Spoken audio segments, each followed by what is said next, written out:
For some reason, I kind of like found myself in the panning community, even though I'm not good at it. Hey y'all, welcome back to my channel and welcome to the final day of the 12 collabs of Choimas. Woo! Woo! We made it. Today's collab I am extra excited about because it is with Christina Chang, and she does all sorts, like so many different kinds of project pans on her channel, and she also does shop my stashes, some palette swatches, a little bit of everything, but a lot of project pan stuff. And today I'm collaborating with her to introduce our project in 2021, well, one of our projects, which is Pan Those Eyeshadows. I recently uploaded my Pan Those Eyeshadows finale for 2020.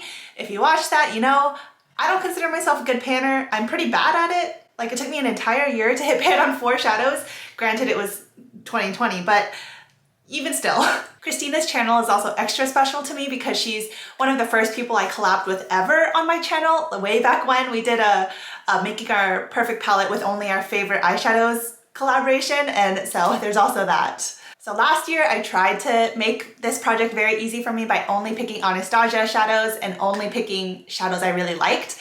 Now, taking all the lessons I learned from last year and carrying over into this new project for 2021. If you're not familiar with what a Pan Those Eyeshadows project is, it's pretty much what it sounds like. It's a project to try to hit pan on some eyeshadows, and there are lots of variations to this. Most people do like a random number generator to pick random shadows from their collection to kind of keep it like a roulette kind of game.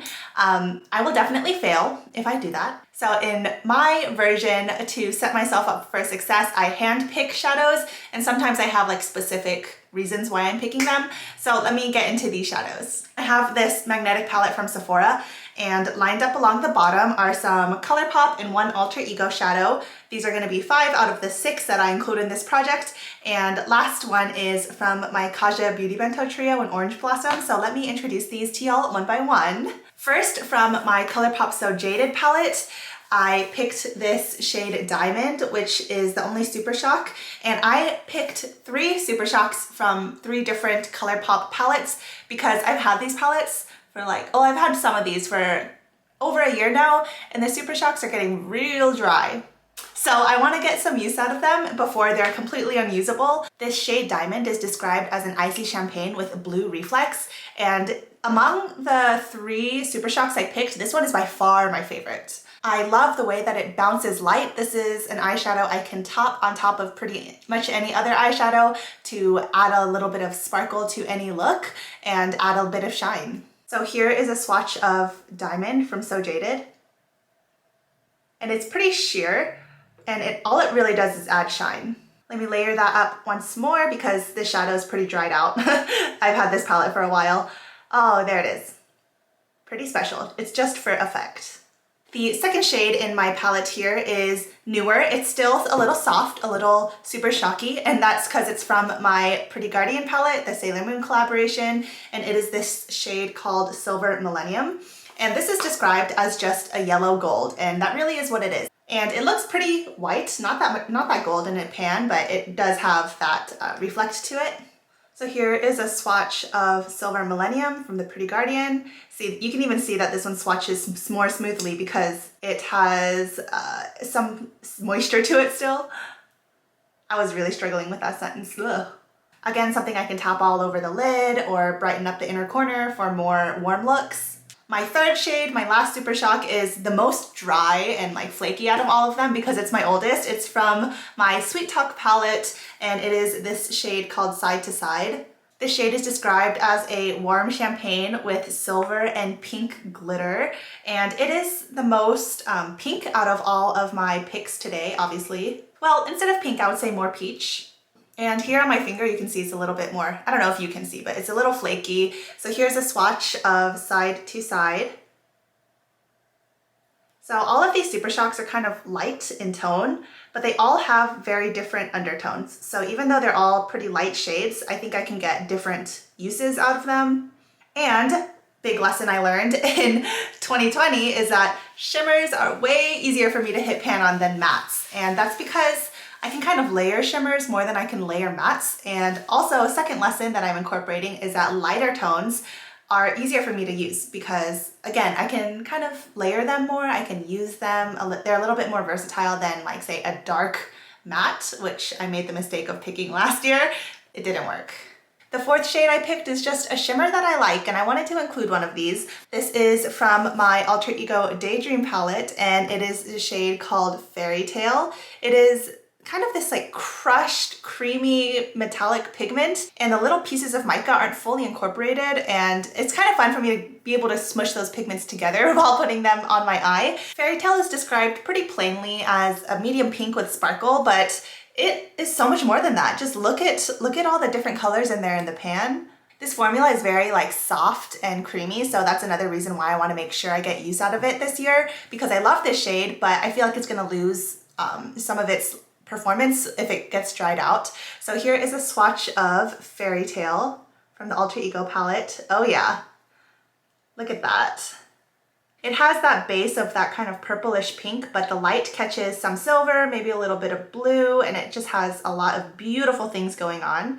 This is the shade that I'm wearing all over my lid today, and I did tap diamond on top of that. So that is what's giving me this special shine. Oh my God, my hands are crusty from using a lot of hand sanitizer.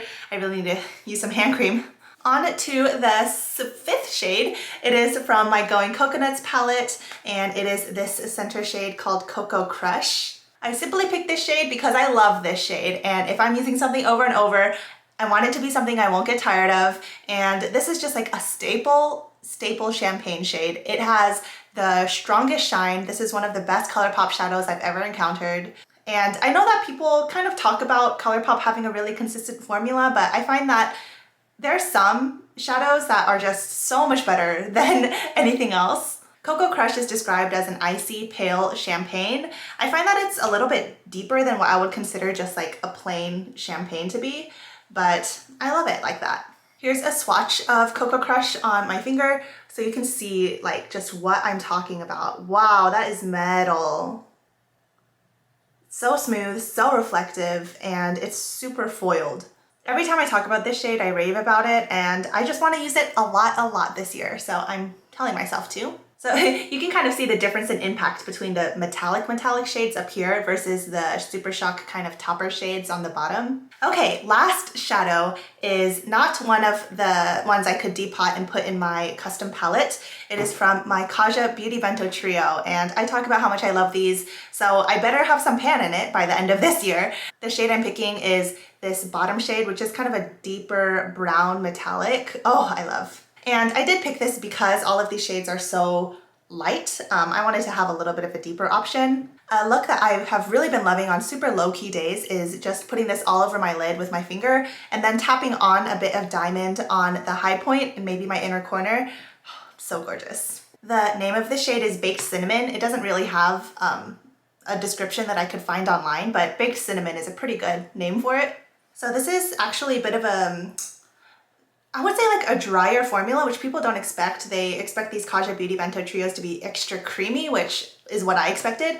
But even though it's drier, it does have a nice like shine and sparkle. So here is that last shade in the Kaja Beauty Bento Trio. And I know it's a little bit harder for darker shimmers to look like they perform really well, just because you're trying to combine depth and shine, which is kind of the opposite of depth.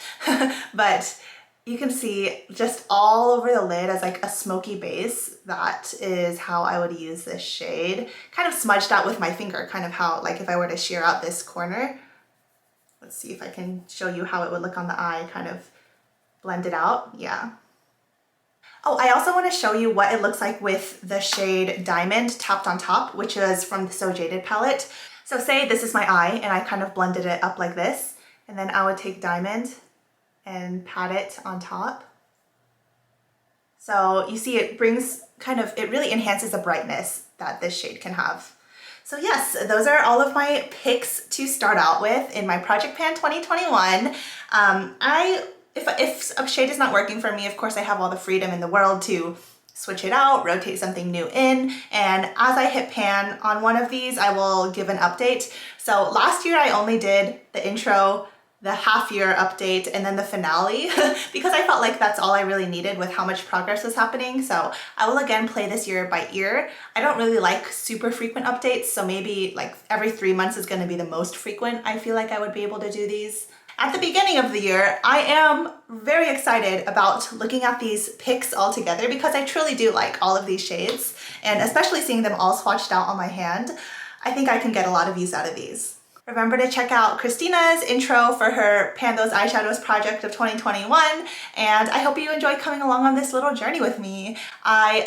For some reason, I kind of like found myself in the panning community, even though I'm not good at it, and nor do I particularly enjoy it, but I enjoy seeing the results. So here we are. I hope y'all have a great rest of your day. Remember that y'all are my treasure. Find the beauty in every day, but most importantly, be kind to yourselves. I'll see y'all in my next video. Bye!